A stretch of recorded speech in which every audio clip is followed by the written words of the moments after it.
مساء الخير، أنا المرشدة السياحية ودي قناة هيستوري هاوس.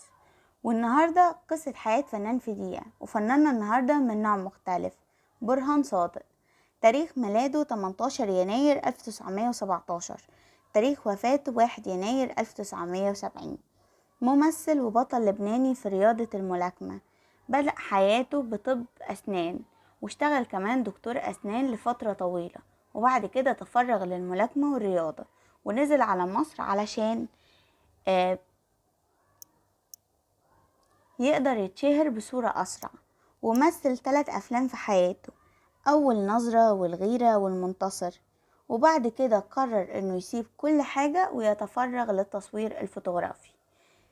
مفيش معلومات كتيرة عنه، بس اللي احنا متأكدين منه ان احنا لازم نطلب له الرحمة. الله يرحمه ويرحم الجميع. شكرا جدا لسماعكم الفيديو ده، ويا رب يكون عجبك. ولو عجبك متنساش تعمل لايك سبسكرايب في القناة. وشرفتنا جدا ان انت سمعت الفيديو للاخر.